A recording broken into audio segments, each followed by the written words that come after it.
Malinaw ba? Ah, salamat po sa Diyos, sa Panginoon at sa Espiritu Santo na makapag-live muli sa araw na ito. Welcome po to my channel. Ano po ba yung pangalan ng channel ko? Ode Alteram Partem, from the Latin, let us hear the other side.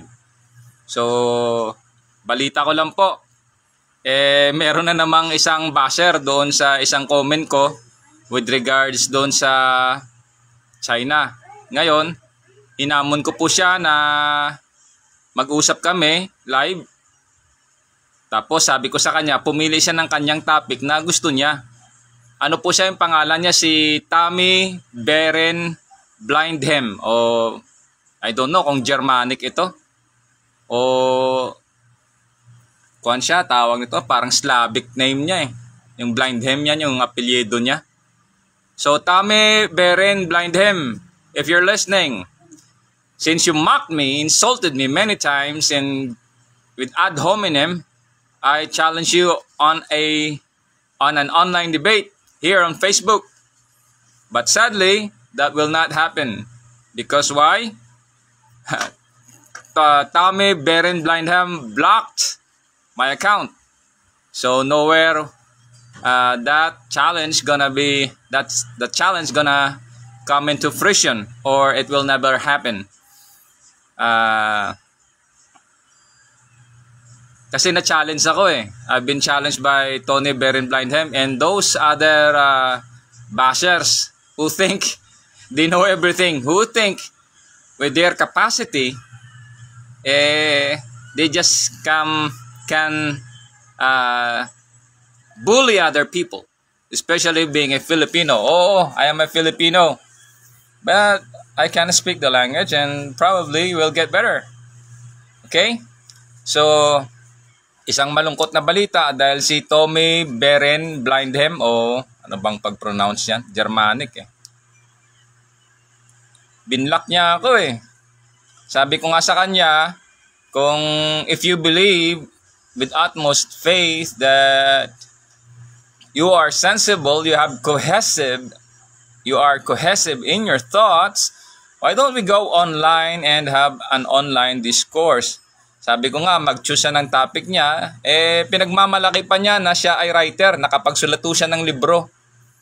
Ako hindi naman ako nagmamayabang at hindi ako nagmamalaki, pero nakapagsulat na ako ng libro. Isa doon yung nasulat kong libro is the Code of Conduct. Although nga lang, hindi naman po ako nilagay doon na author, but then I gave yung outline po and then I provided books. At sinabi ko na po yon sa isa kong boss dati.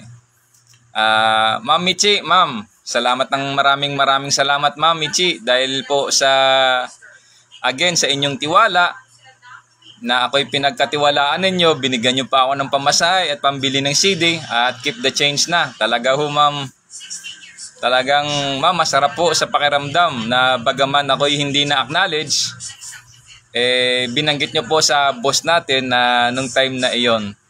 Ma'am, maraming salamat ho ma'am, at saka congrats ho ma'am sa inyong panibagong promotion ma'am. Ang laki na po ng pinagbago at itinaas po ng inyong katungkulan. At salamat po ma'am sa inyong tiwala at biniyayaan po kayo ng Diyos na pinagkatiwalaan din po kayo ng mas higit pa po. At ma'am, salamat po. Ayusin ko lang po yung papel ko ma'am, natapos ko na yung aking panibagong letter. Content na lang po ma'am, tsaka naghahanap lang po ako ma'am ng abogado kasi wala po ako pambayad sa abogado ma'am Kasi yung ginawa sa akin ma'am, talaga naman ma'am kailangan ko talaga ma'am ng abogado. Lalo na ma'am, doon ako ma'am nahirapan sa mga attachment ko talaga ma'am nawala pati yun hindi ho ma'am madali mag-ipon ng mga attachment para doon sa letter ko. Ma'am, ako na nga yung mahirap ma'am, mabigat sa loob Yung pagkatao na yung espiritong ibinaon sa pagkatao ko 24 years ago. Ma'am, pinatay na lang ho, basta-basta. Ma'am, humiling ako ng isang panalangin ma'am sa loob ng 24 years ma'am, humiling ako ng isang panalangin lang sa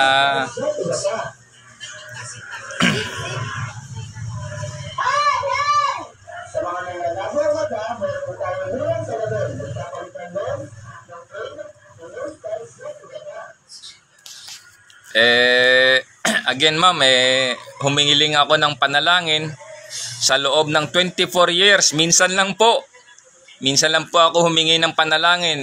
Ma'am, hindi ako pinagbigyan hindi naman lahat ng tao hinihingian natin ng panalangin o ng unawa. Sa loob ng 24 years ma'am, doon sa isang tao na sana tulungan tayo, na alam ko dahil mataas yung katungkulan, ma'am, hindi ako pinakinggan. Talaga mabigat sa loob. 24 years ako dyan ma'am, hindi naman ako nahingi lagi. Ma'am, sa 24 years in the service ko ma'am, isang beses lang akong humingi ng panalangin sa kanya, hindi pa ako pinakinggan ma'am. Samantala sa dami namin doon nakasama sa direktiba, bukod tanging 5. Opo, bukod tanging 5 kami ang hindi po pinagbigyan. Lalo na ako ma'am, 24 years in the service Kaya kailangan ko talaga ma'am ng abogado, tsaka kung ano man, lagyan ko na rin ng legal attachment kasi ma'am, mahirap Ang hirap po talaga ma'am. Lalo na ma'am, 5 buwan akong wala ng sahod. Kumakain kami. Nalublob na ako sa utang. Nabenta ko na iba kong, may ginala napigilan ko ibenta ibang gamit. Nabenta ko rito yung gulong ng motor ko, yung wheelset ko sa motor, yung rear wheelset ng motor ko, reserve ko sana yun. Nabenta ko lang ng 300 pesos. Samantala nabili ko ng 1,200, 1.5 yata yun. 1.3. Nabenta ko lang ng 300. Ganun ho kalala ang nangyari sa akin. Dahil sa isang kasama na sana isa na lang alang lang naman. Sa loob ng 24 years, minsan lang ako humingi sa kanya ng panalangin Kung yung bilang ng panalangin once a year, meron akong 24, 2 dosena na panalangin, 2 po at 4 na panalangin. Sa 24 years, minsan lang ako ma'am humingi ng tulong sa kanya ng panalangin. Hindi ako pinagbigyan ma'am ma'am, ang naitulong ko dyan ma'am sa serbisyo ma'am, medyo hindi ko naman ma'am pinagmamalaki, pero ako ma'am, pasalamat ako ma'am kaya sa inyo ma'am Michi, na saan man kayo mapunta ma'am, binabanggit nyo po yung na-contribute ko, bagaman ako'y dinideny ko nga yun ma'am Pero ma'am, talagang sa ginagawa nyo ho na ina-acknowledge nyo yung aking contribution, dahil bunga naman po iyon ng inyong tiwala, sinuklian ko lang po ang inyong tiwala ng serbisyo din po na tapat. Yun lang naman po ang akin. Salamat ma'am sa inyong acknowledgement. So, balik pala doon sa sa balita ko, si Tommy Beren Blindhem. O kung ano ka man, writer ka ng libro. Pinagmamalaki niya, writer siya ng libro. Marami siyang kakayahan na ako'y ipahiya. Wala, binlock niya ako. Gaya siya ng ibang mga basher na akala mo mga super talino. Sabihin ko na rin ho sa inyo, hindi ho ako natatakot. Kasi nga, itong minsan nakausap ko yung ChatGPT-5. Hindi naman ho ako nagyayabang. Sinasabi ko lang ho yung totoo. Binuksan ko ho yung sikreto ng ChatGPT-5. Hindi ho nakatanggi yung ChatGPT-5 At meron ho akong mga tanong gaya dyan sa sinasabi ko sa inyo, may pa-premyo na yan na dinagdag ko liban doon sa 5 implant device. Ito. Yan. Yan. Dito. Saka ito.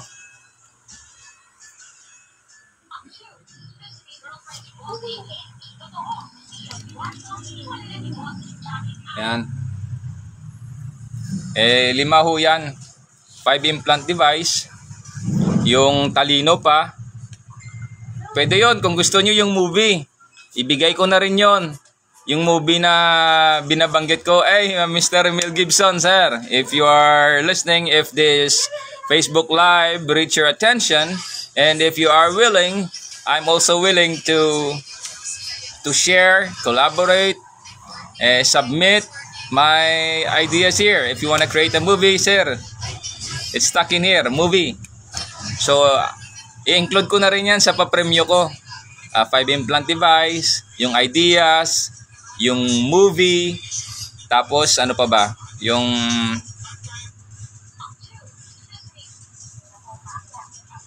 Yung secrets pa, yung mga answer doon sa tanong ko about sa Biblia. So 5 na. Pang-anim pa, yung 133,000. Yes, 133,000 na pesos nga lang. At marami pa po.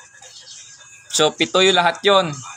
So refresh ko lang yung ibibigay kong papremyo doon sa tanong ko is 5 implant device, tapos yung ideas, tapos yung movie, tapos yung ano pa ba? Movie, ideas, 5 implant device, yung 133,000, tapos yung secrets, ano pa ba? Review ko na lang siguro ito. Nawawala, hindi ko na isulat eh. So ano pa ba yun?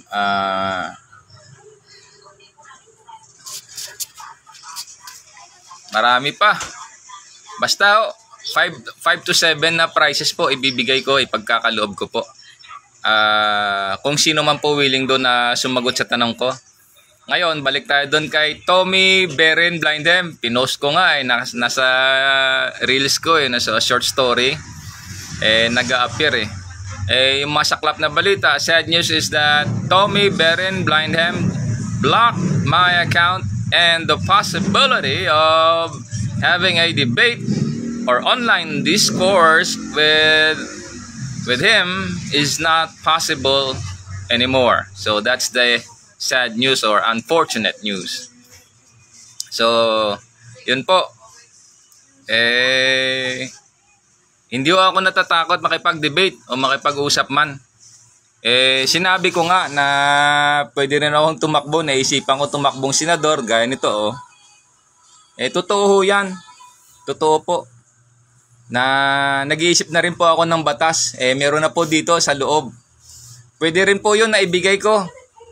May mag-sponsor lang na senador sana. Nilapitan ko isang senador. Hindi ako pinansin Nag-send pa nga ako ng picture ko, yung acknowledgement letter galing sa Malacanang nung time ni Mayor Duterte. Sir, Duterte, sir! Sir, na-miss ka na namin, sir. Talagang yung panalangin ho, sir. Bahala na po, sir, yung Diyos na gumanti sa inyo. At mag-ingat po sa inyo sa sakripisyo nyo po. Hindi po, sir, nauwi yun sa wala. Bagaman malungkot talaga, sir, yung mga pangyayari. Isa rin ho ako sa nagsasuffer ngayon, sir. Kaya ramdam ko ho yung sakit at bigat at hirap ng kalooban, sir, na dinadanas ninyo. Bagaman, sir, ako hindi nakakulong, yung pagkatao ho, yung espiritong ibinaon sa pagkatao ko, sir, danas ko ho yun, sir. Pinatay ho ng aming isang kasama na sa loob ng 24 years, sir. Minsan lang ako humingi ng panalangin sa kanya, hindi po ako pinagbigyan. Talaga hong malungkot pa, sir, yung attachment doon sa letter ko. Talagang winala pa. Hindi ho ako tulisan. Alam ko ho yung pledge of loyalty.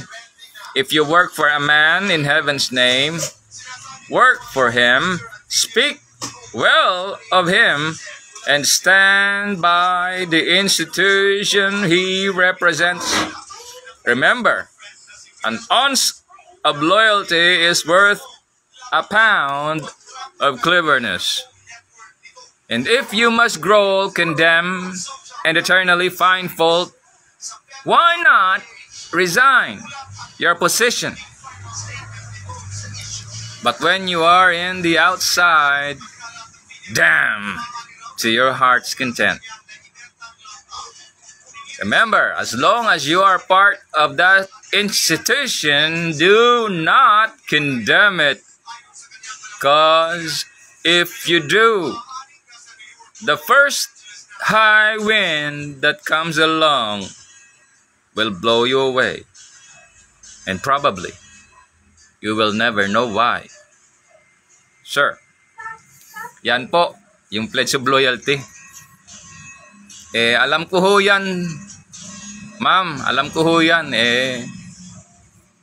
Talaga ho, ma'am, sa 24 years na serbisyo ko, ma'am, minsan na ako humingi ng panalangin sa inyo. Talagang ang baba ho ng tingin niyo, ma'am. Masakit ho sa loob, ma'am. Sa Pledge of Loyalty, hindi lang po yan ma'am tao, kasi yung tao ma'am umaalis eh. Ang Pledge of Loyalty ma'am, nasa institusyon ma'am, nasa institusyon, the very institution itself is the very tao. Kahit ma'am maliit kami ma'am, kabahagi kami ng institusyon ma'am, kasi yung bawat katungkulan ay may komposisyon po iyan ma'am, may bilang po iyan para magkaroon kayo ng ganyang ranggo. Tanda ko nga dati nung member ako ng United Filipino Seafarer way back 95 to 96, ako noon napa-attend kami sa yung grupo ng United Filipino Seafarer, nag-witness doon sa Blue Ribbon Committee, kasi yung aming presidente na si Engineer Nelson Ramirez ay isa po siya doon sa mga audience or resource person, tulad yun sa pag-iimbestiga ng barko. Tanda ko ho yun ma'am, si Sir Capada, yung commandant ng Philippine Coast Guard, 1 star lang yun Commodore kasi nga may bilang.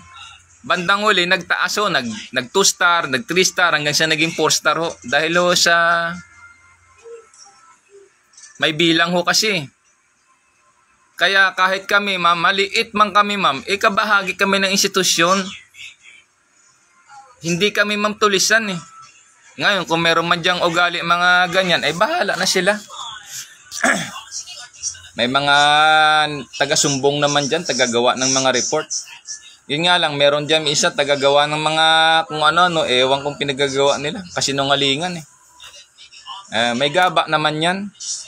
Hindi naman natutulog ang Diyos. Sabi ng Panginoon niya in the book of Romans chapter 12 verse 19, "Avenge not, my beloved, saith the Lord. Vengeance is mine, saith the Lord." Sabi ng Panginoon yan, paghihiganti. Tulad nga yun, nung maalala ko pala, yung ginawa kong libro isa sa na-contribute ko doon para magawa ng libro. Hindi nga ako in-acknowledge. Pero ma'am, salamat ma'am kay Ma'am Michi. Ma'am, thank you very much. Thank you po ma'am sa acknowledgement ninyo ma'am. Talagang bagaman ma'am yung reward ko doon ma'am, hindi man ako binigyan. Kinulata pa ako, nagkaroon pa ako ng hematoma. May sakit na ako noon ma'am. Tinitiis-tiis ko lang noon yung sakit ko. Kinulata pa ako ng gusto, tinubuan ako nagkahimatoma ako ma'am dahil sa lakas ng gulpi sa akin ng kulata. Yun pa yung nakuha ko ma'am Ewan ko ba ma'am bakit na ganun yung ugali ng ibang kasama diyan ma'am. Para bang sila parang maladyos ba ma'am yung ugali na hindi sila nagkakamali. Grabe. Hindi man lang nila ma-acknowledge na yung tao, may sakit na, may contribution din. Talaga na lang, basta na lang ganunin. Tapos tinreth pa ako nun ma'am, na ako'y papatayin. Ma'am hindi ko naman gusto yung mangyari sa kanya. Pinagpahinga na siya ng Diyos. Ang Diyos na po yung nagpapahinga sa kanya kasi ang ginawa niya sa akin, grabe-grabe ma'am May sakit na ako nun ma'am, talagang lose weight talaga ako nun. Kinulata ako ng gusto. May saksi doon ma'am. Hindi ko na lang bagitin yung pangalan kasi ayaw ko ring siya. Kasi gusto niya ring umalis noon Sir, ayaw ko na lang banggitin yung pangalan niya sir. Ikaw yung saksi noon sir Doon sa opisina. Na kinulata ako noon sir ng gusto. Grabe yung ginawa sa akin sir. May sakit ako noon sir. Alis di ako makahinga Nasira pa yung nameplate ko noon sir. Hindi man lang ako pinahubad ng goa o ng uniforme. Basta na lang. Sana man lang pinahubad ako ng uniforme. Mas ko yun Kaso hindi pati grabe. Sir, hindi ko na lang banggitin yung pangalan ninyo dito sir. Wala naman ho ako ng sama ng loob sa inyo sir. Bagaman meron tayong mga dating mga friction, pero sir wala yun. Ako sir, sinasabi ko sa inyo, wala yun sir, hindi ako nag-ano sa inyo. Kasama ko ho kayo sir, may ginagalang ko ho kayo sir. Tsaka kung meron man sir yung mga friction sa mga history natin sir, wala na sa akin yun sir. Rest assured sir, wala na yun. Kasama ko ho kayo sir. Isa ho yan, sir, sa tinatawag na pagmamahal ng serbisyo at pagmamahal ng kasama. Kayo may saksi nun, sir. At hindi ko kayo, sir, na ano nun. Sa tagal na nun, sir, 2011 pa yata yun, sir. So about 15 to 16 years na yung nakalipas, sir. Minsan ko lang kayo, sir, binanggit ngayon lang, pero hindi ko pa kayo dinrap name dito. So iniingatan ko rin kayo, sir. Ganon, sir, yung pagkakalam ko sa trabaho, sir. Ganon ako, sir, bilang isang kasama. Alam ko rin ho, sir, mag-ingat ng kasama, sir. Yun po, sir. So again, sir, salamat, sir, dahil kahit man nasaksihan nyo yun, talaga naman nakita nyo, sir, hindi ako lumuha, sir, kahit na anong lakas at sakit ng ano, sir, inabot ko doon, sir. Hinampas pa ako doon, sir, sa dingding, sir, talaga naman halos baliin yung leeg ko. Kitang-kita niyo yun, sir, sinasakal na ako, hinampas pa ako, sir, grabe. Sobrang gaan ko noon, sir, lose weight na ako, may halos mabalik pa leeg ko, sir, sinasakal pa ako habang kinukulata, sir. Grabe, sir, yung ginawa sa akin. Halos hindi tao, sir, halos ano maalala niyo yung mga medieval times, so para bang sa fraternity, mas masahol pa nga yata sa fraternity yun, Grabe. Sir, hindi ko kayo inaano, sir. Iniingatan ko kayo, sir. Wala akong dinadrop name, sir. Hindi iniingatan ko kayo, sir. Nasa loob na, sir, ng I think that was 2011 yun, sir. Iniingatan ko pa rin kayo, sir. Hindi ko about 16 years na, sir, nakalipas. Hindi ko kayo dinrap name. Tsaka wala akong sama ng loob sa inyo, sir. Dahil alam ko, sir, nung panahon na yun, sir, gusto nyong umalis, hindi ko kayo pinaalis, Pinaupo kayo doon. Talaga naman, sir, ma-refresh ko lang ng kaunti, sir. Total, na ilatag ko na rin dito. Talagang ako'y naluha din. Kasi tinanong ako, Ang sabi sa akin, magsalita ka. Doon na ako naluha. Pero ang sabi ko ganito, sir, naluha man ako, hindi dahil sa sakit o lakas ng sapak mo, sir. Pwede ba pwede rin ako mag-artista, pwede rin akong lumuha, Sir, hindi ako, sir, naluha dahil sa sakit o lakas ng sapak mo. Naluha ako, sir, dahil sa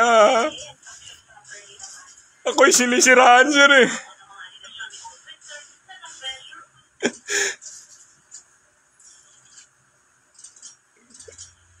Yun ang sinabi ko, sir. Yun ang sinabi ko.